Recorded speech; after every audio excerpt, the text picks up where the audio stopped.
आज SSC CGL tyre 1 जो 2018 में हुआ था, उसके 7/6/2019 में जो ऑल शिफ्ट में जो भी नंबर सिस्टम से रिलेटेड क्वेश्चन आया था, उसके हम कंसेप्ट और उसका सॉल्यूशन देखेंगे। ठीक है, पहले एक कोई संख्या दिया हुआ रहेगा। ठीक है, ये एक संख्या दिया हुआ है, कह रहा है एक संख्या से विभाज्य है, ये जैसे 72 से विभाज्य है।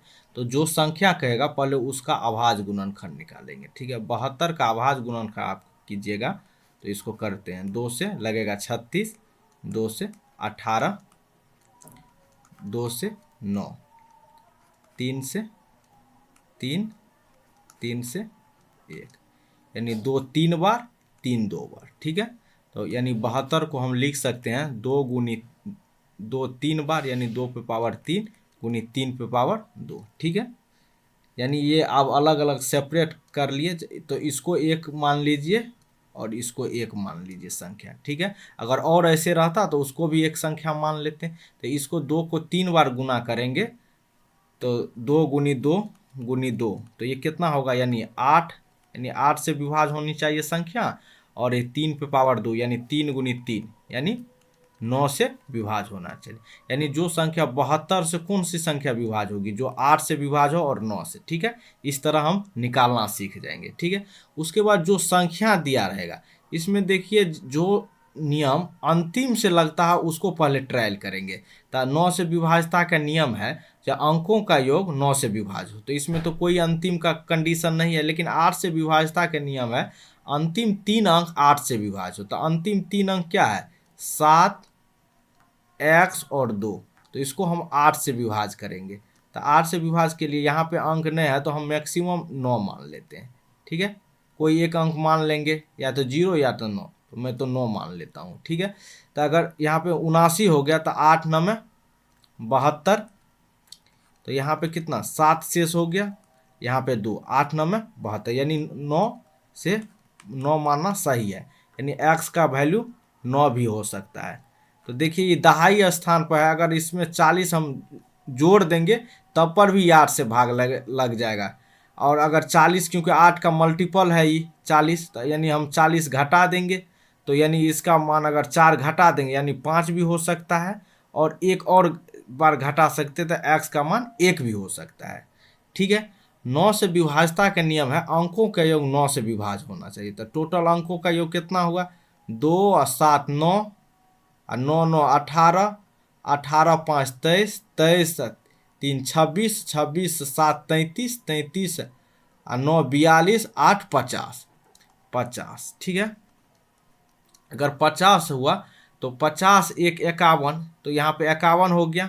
ठीक है, यहाँ पे 50 5 55, यहाँ पे 50 9 59। ठीक है, तो 9 से विभाज्य के लिए इसमें कितना चाहिए, इसमें चाहिए नछा के 54, तो 3 और रहता तो 54 हो जाता। यहाँ पे कितना चाहिए 54 से, तो आगा 55 है, यहाँ पे 63 होने के लिए 9 7 63, यानी 8 और इसमें जोड़ देंगे तो 55 8 63 हो जाएगा, 63 हो जाएगा तो ये लग जाएगा। ठीक है, इसमें 3 जोड़ देंगे तो 54 हो जाएगा। ठीक है, इसमें अगर 9 है तो 68, 68 से आगे क्या है 72 है, जो 9 से विभाज्य यानी 4 होगा।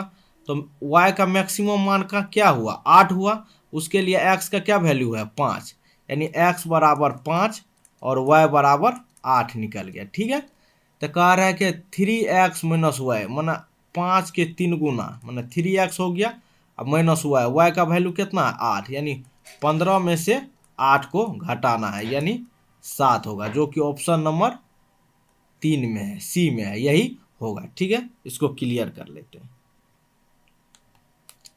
दूसरी बार संख्या है ये 88 से विभाज्य है। 88 का पहले अभाज्य गुणनखंड हम निकालेंगे सबसे पहले, क्योंकि 88 से विभाज्यता का नियम हमको पता नहीं है। तो 44 2 से 22, फिर 2 से लगाएंगे तो 11, यानी 2 3 बार हुआ, 11 1 बार। तो ये अलग अलग इसको सेपरेट कर लेंगे, तो 2 3 बार है, यानी 2 गुनी 2 गुनी 2, तो इसको क्या लिखेंगे 8, यानी 8 से विभाज्य होना चाहिए, और ये 11, वरना संख्या 8 से भी विभाज्य होना चाहिए और 11 से। 8 से विभाज्यता के नियम है अंतिम 3 अंक 8 से विभाज्य होना चाहिए, मतलब 6 x और 2 8 से विभाज्य होना चाहिए। और यहाँ पे देखिए अधिकतम और कुछ नहीं, मतलब x का एक ही वैल्यू होना चाहिए मेरे हिसाब से, ठीक है। और देखिए और 11 से विभाज्यता का नियम है सम स्थान और विषम स्थान के अंकों का योग का अंतर या तो 0 होना चाहिए या 11 का मल्टीपल होना चाहिए, माने 11 से भागा लग जाना चाहिए, ठीक है। तो यहाँ पे हम पहले 9 दे के ट्राई करते हैं, तो 8 से, तो 8 8 64, तो यहाँ पे 9 में से 4 जाएगा तो 5 और ये 2। देखिए 8 का में कौन ऐसा चीज है, 8 16 24 पूरा हम लिखेंगे तो 32 और 72 एक ऐसा है जो 8 का में अंतिम में 2 आता है। तो यहाँ पे देखिए 52 से नीचा तो 32 ही आता है, तो यहाँ पे 32 देंगे, ठीक है।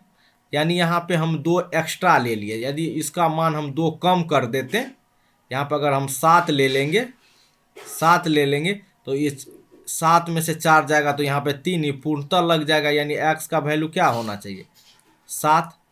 अगर 7 ले लेंगे, 7 तो मैक्सिमम हो गया, इसके बाद 4 नीचा भी ले सकते हैं यानी 3 भी ले सकते हैं, क्योंकि हम 40 से कम भी करेंगे तब पर भी, या 8 अगर कोई संख्या जैसे अगर हम 32 पूर्णतः विभाजित है तो 8 से, अगर इसमें से हम 8 के मल्टीपल को घटाएंगे तब पर भी यह 8 से विभाजित हो जाएगा।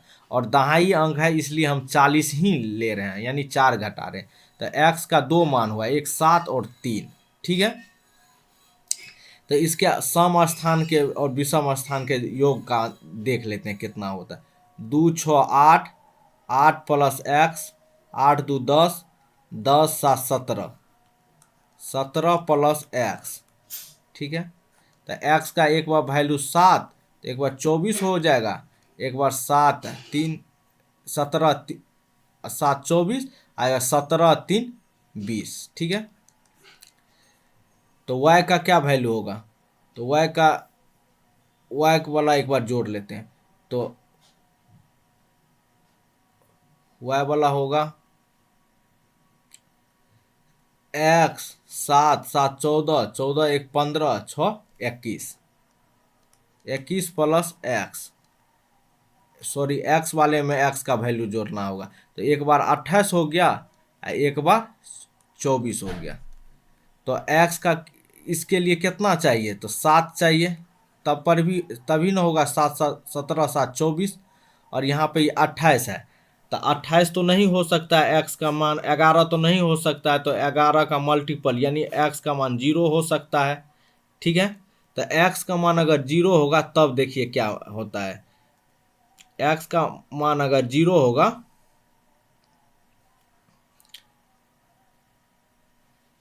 यहाँ पे y का मान हुआ, x का मान अगर यहाँ पे था एक बार 3 एक बार 7, ठीक है। अगर x का मान 3 हुआ तो 7 गुनी 3 माइनस 7 गुनी 2, यानी 21 में से 14 जाएगा 7, जो कि ऑप्शन नंबर 2 में है, ठीक है।